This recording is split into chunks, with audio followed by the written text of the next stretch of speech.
Hello. Jezza the Blade from Demirishblades here, and this is my first ever video for YouTube and other socials, and I'm really looking forward to this. Very nervous, but very excited at the same time. Like, I never thought I'd ever have the confidence to do this, and it's just so hard, especially for people in my age group to do this. It's just very hard, but less of that talk. So obviously 2 long enough years in the championship, we are back in the Prem. It's great news. It's great. It's brilliant. Like, I'm delighted. I am pure delighted. So yeah, obviously things didn't go as planned really with the squad coming in. Well, it's starting to shape up a bit now with Hammer coming in. I'm 80% sure that's happening, by the way. And obviously don't forget about Souza coming in as well, and the other 3 signings we made, which I'm pretty happy. So that's like 6 signings so far, and we only let go 2 players.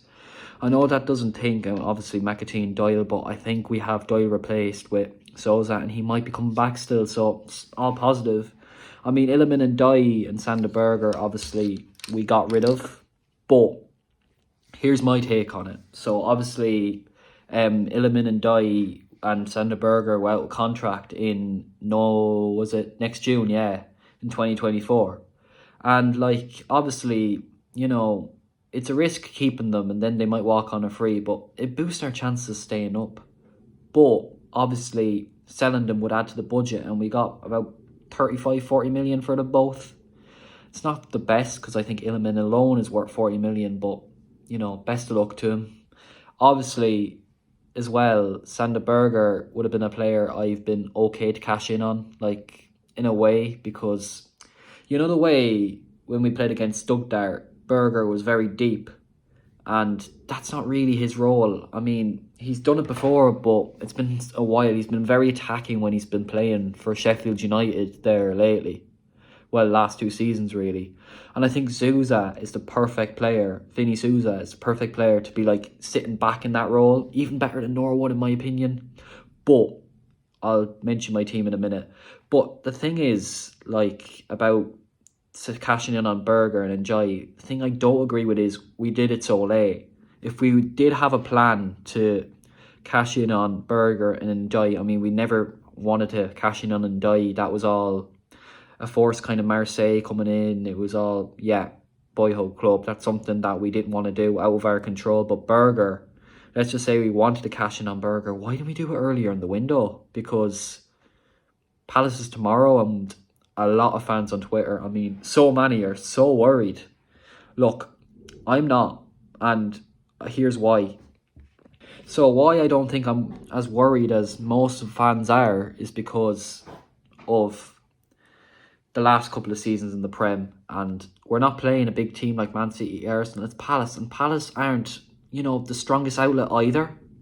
I even have them just barely staying up. Or relegated even. I think this is Palace are a very one-off side. They're either can beat you on a good day or beat you on a bad day. I think personally why I'm not so worried tomorrow is we've the same backline. We've upgraded our backline to last season's backline, bringing in Trusty from Arsenal instead of Jack Robinson.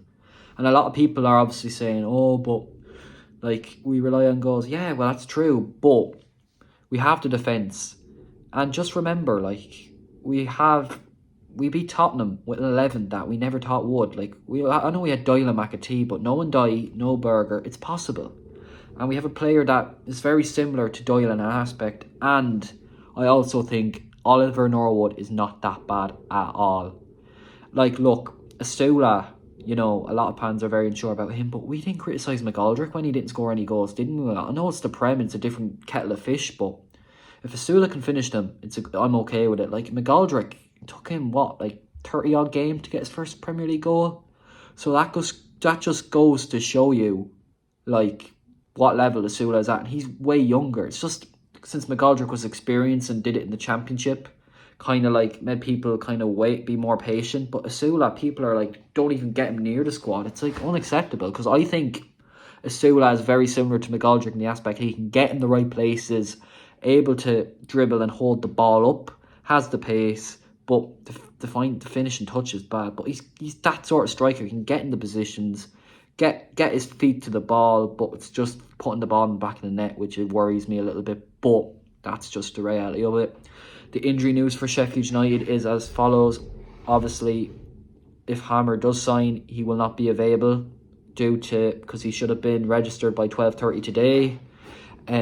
Souza's visa, I'm pretty sure he'll play. Heck, he did confirm it. Brewster will be out. He could surprise us, but more than likely he'll be out. McBurney, I think, could be in. Jebbo will be out, I'd say. And that's really, to my knowledge, of injuries at the moment. Obviously, going to be no Reece Davis, which annoys me because he's like a forgotten man, just, And so that makes me think my team is going to be Wes in goal. The back line for me is Trusty, Egan and NL, with Baldock and Max Lowe starting on the wing backs.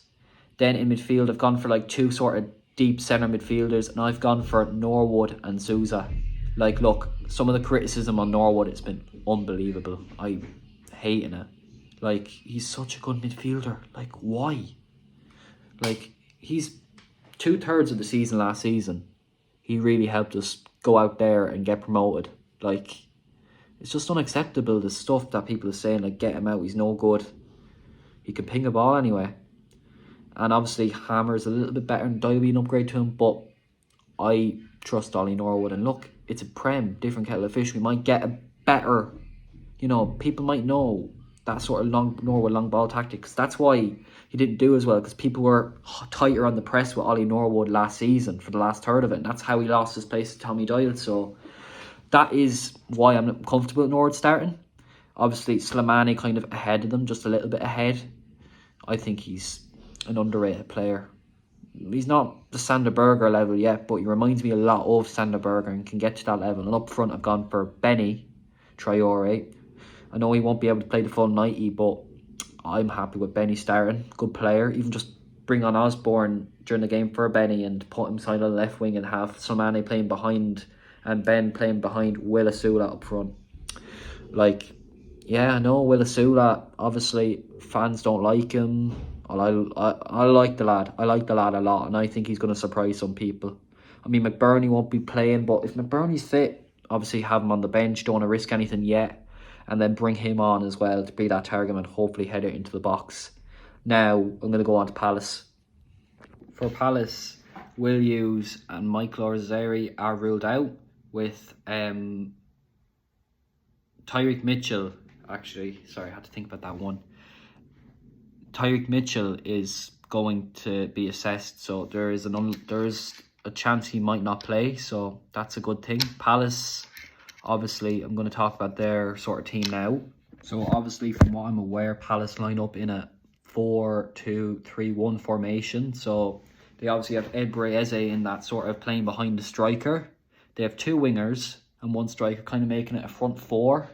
Then they have two holding midfielders, which Decore could be one, and then they have a back sort of four as well. So it's a different system to us, so we might have to tweak a little bit to get things out of them, but I think it is looking okay. Like, guys, Palace, they haven't really impressed me last few seasons, and Roy Hudson is getting no younger, so I'm very positive about this one. So what I am going to predict is a 1-1 draw. I mean, I'll take a draw, because I think we're still building something with our squad and the morale is down, but a draw is good enough for me, and I think it will be 1-1 and we'll get a nice equaliser near the end, which will send us all into raptures, but I'd love to see it. Look, I'm sorry if this isn't the best sort of video, but it's the first one, so we'll get there. Obviously, last time we played Palace in the Premier League, we lost 2-0 with Eze and Benteke scoring. And that was a season to forget.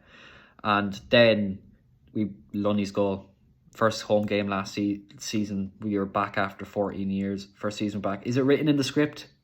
I really hope so. So now I'm going to talk about some of the stuff as well with Sheffield United and what fans are saying on Twitter. People saying Derby's points record. Not a chance. Like, I'm 99% sure that's not going to happen. I'm 60% sure we're going to not get relegated. I don't want to say I'm 80 or 90 with that, but I'm 60% sure we're not going to get relegated. So I'm pretty confident heading into the season. I know we've lost 2 of our best assets, but I think Hecky's going to tweak the system. We're going to play some nice progressive football in the Prem, bit of tiki-taka sort of thing, with a bit of pressing in there as well. And I think that's really going to help us get over the line for survival in the Premier League.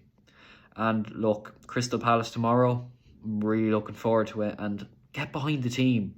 Get behind the team, guys, please, because I'm sick of hearing that, like, oh, Sheffield United are useless, Sheffield United are bad, from our own fans. It's not good enough. Come on, lads. Come on, you Weather White Wizards. Look up the blades. Had to do it. Sorry.